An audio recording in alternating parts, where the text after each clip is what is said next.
So let's turn our attention now to our panel. Dr. Farid Esak, so many religions, so many gods. Who is right? Well, the one is the existence of so many gods, the presence of so many religions. The other is the question of belief in a god or belief in gods. Belief in religions, and these are really two separate things. I don't think that the primary question is, or it's a really good starting point to talk about who is right.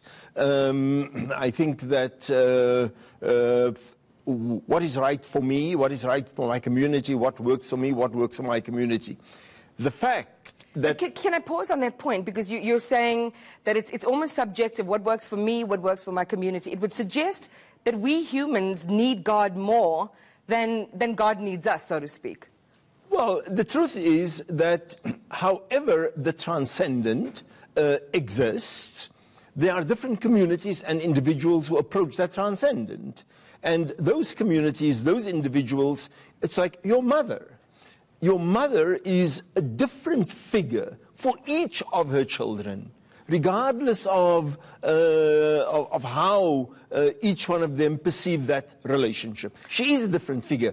She, in her own, may be a particular figure, particular character, but she is experienced in different ways by each of her own kids. Well, I would digress slightly because, and maybe that's a subject for another day, if the doctrine that my mother is teaching me differs from one child to the next, I think we'll have confusion of Babylesque proportions because the message between different religions in many instances is not consonant.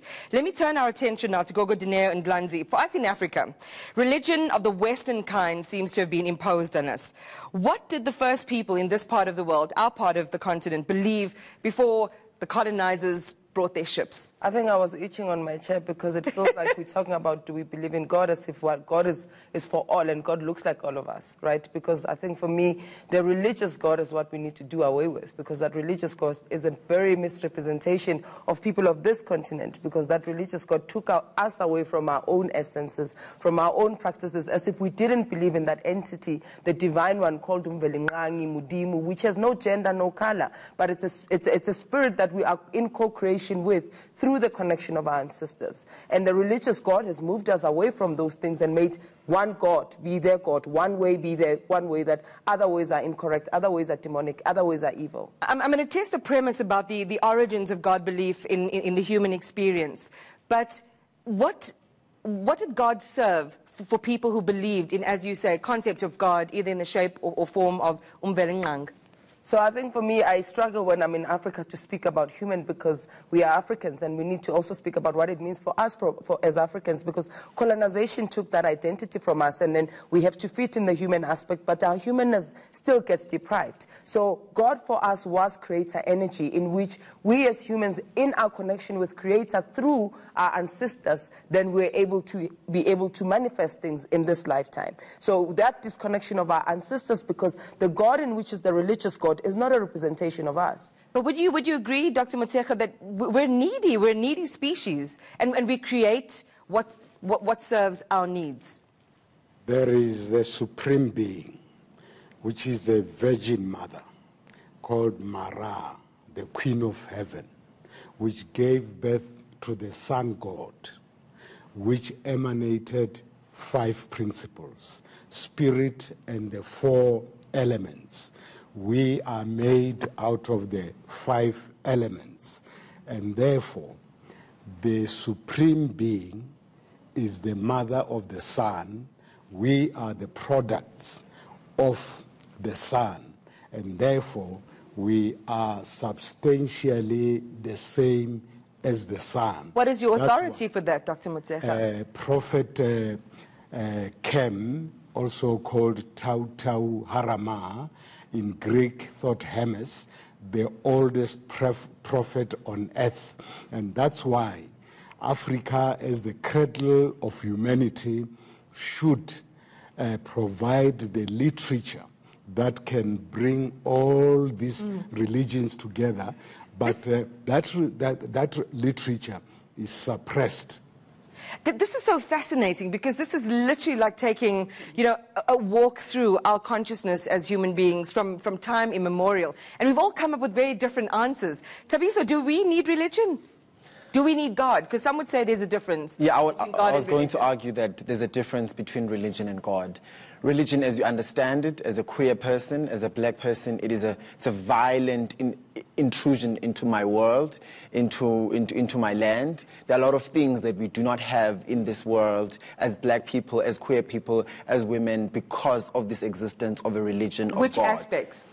The aspect of believing that, for instance, black people are inferior, which is also encoded in other religious practices before the contestation of us as human beings. So, for instance, for us to exist in the Christian God, there's so much that we had to fight for our personhood there. Therefore, in my understanding, God is something else completely different, because we can experience God without experiencing religion. And the two are very much different. God is... And because of the way in which we think of philosophy and words, and in the way in which we use God to answer questions of existentialism, I understand God to be something I cannot even describe in words. Something...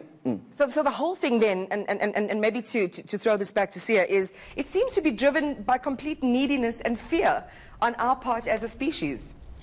To an extent, but the same thing can be said about a lot of the ways that atheism comes up with morality without a basis for it. If we live in a universe... What do you mean? What I'm saying is the kind of preferences that you're picking up where we're saying, I need a God who can do this, therefore I will create a God who will do this.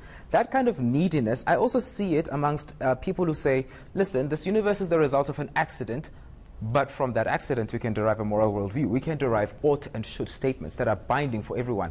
That neediness is reflected whichever worldview you're going to, because we're the same species. We're mortal, we are finite, and we are vulnerable. We know it. And we are incredibly subjective in our points of view.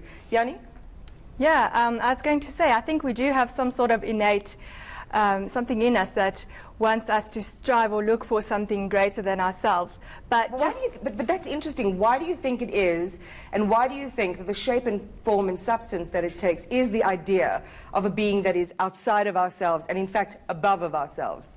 So I'm going to admit when I don't know. I actually don't know, but it is part of our evolutionary history that ingrained this type of thing in us.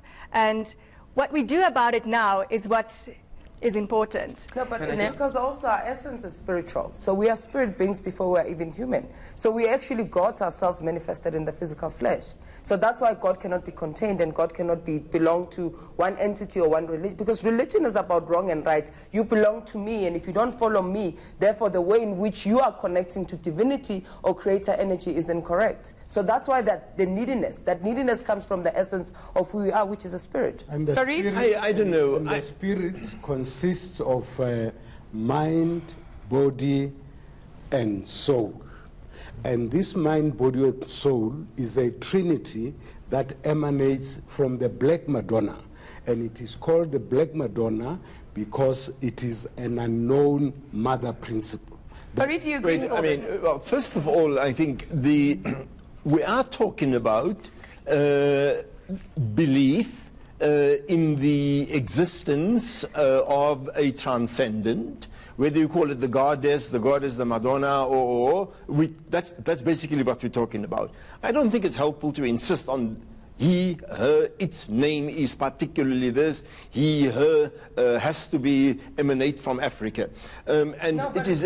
I mean, if we look at God, the religious God, and we look at Africans, and the majority of Africans who believe in a particular God is not that transcendent being, it's a white male God that we're looking at. So we cannot want to, because as the intellectuals, be oblivious to the reality of people who are believing in a faith, or faiths that mislead them and mislead the essences of who they are. Exactly. I think we cannot speak about God without tracing how God has been used throughout history. Yes. God against women, God against black people, God against homosexuals, God against otherness, God against... So why not do away with it altogether? I mean, can human beings, Tabiso, not have their own agency without, as Richard Dawkins, and I'll repeat it again in my closing, says or describes it, you know, as being an imaginary friend for adults? I think this is why when we come back to African philosophy, there's a concept of ubuntu, umuntu Yes. ngumuntu ngabantu. And Karen Armstrong, who was a nun and only discovered or had to an experience godly energy when she left the church, says that when she studied all the major religions, she was able to sum them up in one thing, which is to say, or one philosophy: treat others as you'd like for them to treat you. And I think What if I don't like the same things as other people? I think the principle is bigger than that, Iman. I think the principle is about justice. And I'm interested in a God that is interested in justice, in a God that is interested in peace, in a God that is interested in the advancement of intellect, of technology, of growth, of thinking. I'm interested in a God that In a loves God that human is beings. Hold that thought for me, everybody. So we are creating God. I'm going to get some closing comments from my guests in just a second. This is Madam Speaker. Don't move.